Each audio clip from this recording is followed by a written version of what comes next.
All right, so we'll go into the essential parts of the program. So, Coach, number one, I want to hear what are your non-negotiables. So when you're talking feed the cats or just speed training in total, right? It can be the stuff that you've studied to get where you are. What are the non-negotiables of speed training? I think a non-negotiable um, is you need to speed train 2 or 3 times a week. You must record, rank, and publish.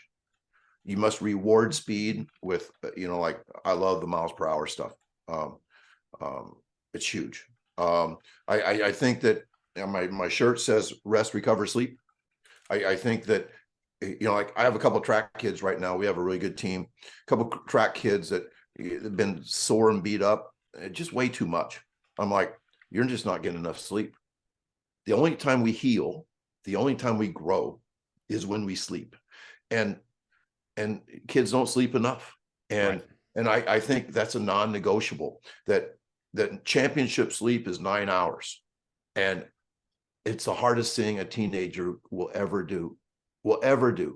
I don't know if I could have done it. Even though I wanted to be a great player, I don't know if I could have slept 9 hours at night. My favorite time at night was after my parents went to bed, and I kind of owned the house. So, Right. so it's so hard to get that sleep. I think you got to do away with conditioning. And when you do that, I think what Kenny said was so important. When you do away with conditioning and you shorten your practices, kids will give you more. They will give you more. They will actually want to give you more. You don't, if kids truly love what they're doing, and I think that practice should be the best part of a kid's day, that we shouldn't have, like 95% of a kid's athletic careers, football careers, practice. Right. If practice sucks every damn day, that means 95% of their experience sucked. And we can make football practice not goofy fun, but competitive fun. And kids can see significance in everything we do. So when we shorten it up and we go, as Kenny said, we go. And I think kids really buy into that fast. And when that happens, coaches become better coaches because they don't have to be a jerk anymore. They don't have to push kids. Kids, when they love something, feel pulled. They don't feel pushed. And so we don't have to be this barbaric authoritarian who goes home from practice every night, and kicks their dog because they're just in a bad mood after a bad practice. Feed the cats coaches find a new love for coaching in a different type of way, because the kids love practice as much as they love the game. So I think those are huge. Also, kind of a weird thing. I always suggest to limit anything done on weekends. That I wish coaches could be creative enough to give kids Saturday and Sunday off. If they did that, they would be so much better on Monday. If they would be so anxious after watching football all day long on Saturday and Sunday, they'd be like, I miss this game. I miss this game. And I mean, I talked to a couple of our football players that won their first 10 games this year. And I said, was the season long? So, coach, it was such a grind. And I think our football program does a lot right. But you don't want the football program to be a grind. Those 2 days off, and then, man, if you can, get a little bit more informal with your coaches and encourage them to work on their own instead of coming in for 6-hour meetings, your coaches will be better too. So I think it's just a fresh way to look at coaching. And I guarantee, you've seen all coaches that leave the profession. I'm 64 now, and I feel younger than I felt when I was 24. And that's because of the way I coach. I can tell you, even shortening the practice, like everything you're saying has a piece to make you a better coach.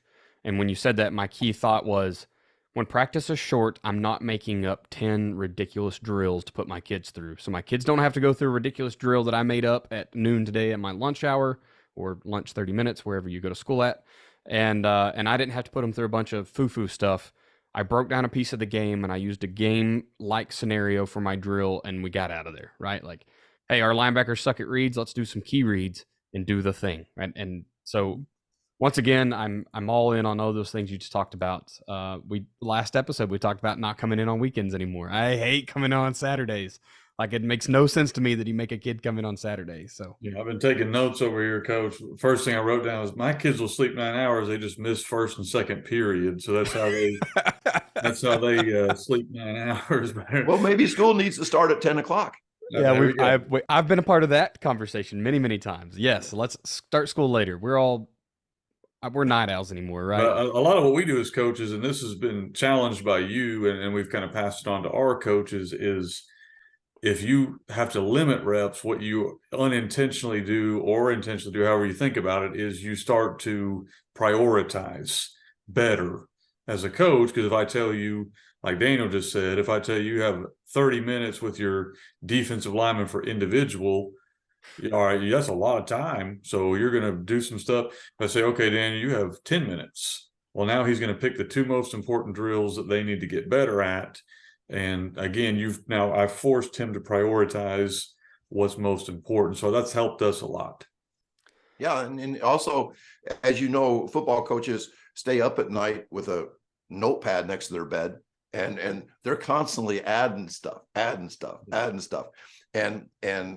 book Essentialism is such an important book for coaches, because whenever you edit, whenever you cut out stuff, you'll never cut out the important stuff. You are creating that prioritization. And so many coaches don't prioritize anything. They see it all and want to add. And I've had the conversations, like, what if you got rid of a third of your offense? And what that does to coaches is like, oh my God, we wouldn't be any good. I said, no, what third would you get rid of? And they said, well, I guess the third that's not as effective as the other 2/3. Oh, well, there you go. Let's do that. Done. Done.